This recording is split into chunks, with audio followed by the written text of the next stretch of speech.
Knock knock, who's there? HIPAA. HIPAA who? Sorry, I can't tell you that. Loren!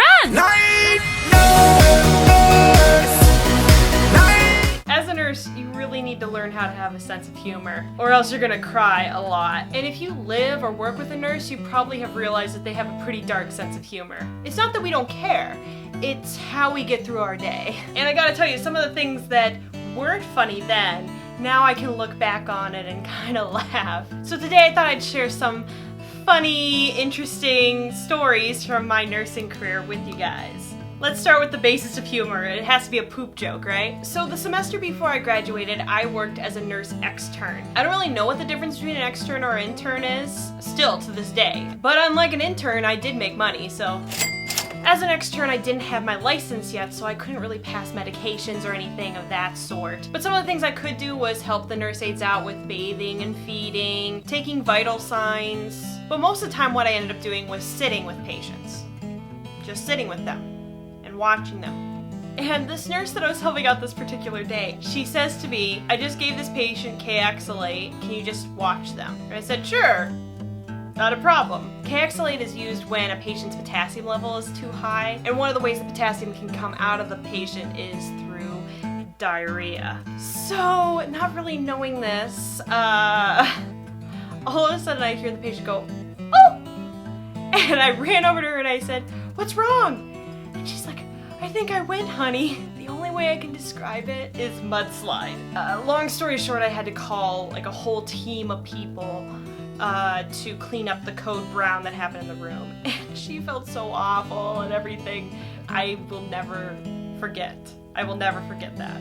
The first hospital I worked at was pretty close to residential housing for mental health patients. So we would get a lot of those patients whenever they were really ill and they needed a hospital's care. And there were two patients in particular that were frequent flyers. Now I don't know if it was part of their psychosis or that they wanted to get away from the residential home for a little bit. They really liked the hospital food and being waited on hand and foot, or maybe it was a combination of both.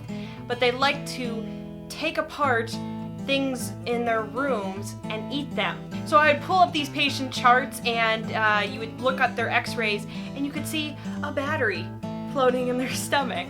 We found batteries and screws and springs, nails, coins, paper clips, definitely paper clips. And there were two ways to remove those items. Either we had to wait patiently for the patient to pass them naturally, or we would remove them surgically, which was very expensive and created even bigger risks for a patient. So this just shows you a lesson learned. One day I had one of these patients and I was about to discharge her, and a nurse aide comes up to me and says, I need to talk to you. And I said, okay, what's going on? The push pins that were on her bulletin board are missing. Oh, you're sure they were there? Yep, pretty sure. Do you know how many there were? About 5. Okay, let me make a phone call real quick. Sure enough, x-rayed the patient and there were 5 push pins floating around in her intestine. So, needless to say, we didn't discharge her yet. In a short amount of time, nurses realized that a lot of their patients can be very bizarre. And one thing in particular is, you guys need to stop putting things up your butts. Y'all need Jesus. I've seen too many things come out of people's butts than should be there. So one day I'm working on the unit and I was charge nurse and I get a phone call from ER saying, hey, a patient is going to be coming up to your floor and we wanted to give you a heads up about them. They put a yellow wiffle bat up their butt. Yeah, and we can't get it out. So are they, how are they laying on the bed? Thank goodness they were able to remove it in ER so they didn't have to come to our floor, but that must have been a sight to behold. We had a patient put a cucumber wrapped in tinfoil up their butt. They couldn't get it out, so they ended up having to take them to surgery. And then the patient, once they were out and asleep, they gave a tremendous fart and the cucumber shot across the room.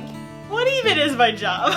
What even? My final story is a more recent one. I was in a room with a plastic surgeon and she was doing a breast augmentation, a breast reduction, and this case was going into its 6th or 7th hour. So I was doing my part trying to keep her spirits up. Well, then she says, what would really help me is I have a stick of gum in my bag over there with my iPod. Can you get it for me? Now, I had seen her chomping on this piece of gum for 4 hours. And so it was probably really dry and nasty and everything. And so I was like, okay, well, I'm gonna have to get this out of her mouth too and replace it with the new one. And so she's like, ready? And I said, yeah. And so I go to reach around her mask and to pull out the old piece of gum. So anyway, I'm feeling around her mouth. I think I pulled on one of her fillings or something because she clamped down on my finger. And I pulled it out and she's like, what is your finger doing in my mouth? She said, I said I got rid of it. I swallowed it. Now, to be fair to me, a doctor should know better than to swallow their own gum. And my finger hurt for the rest of my shift. Like, I was just like doing this only in the operating room. So see, a nursing career isn't all bad. It can be really, really funny at times too. And if you're a nurse, I would love to read your funny stories. Put them in the comments down below. I'm the Musical Nurse. I'll see you guys next week. Bye!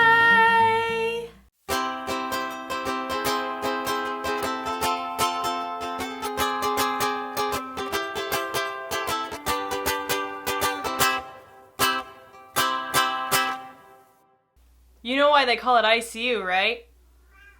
'Cause you know why they call it the ICU, right? Right? What are you doing? I know, I hear you.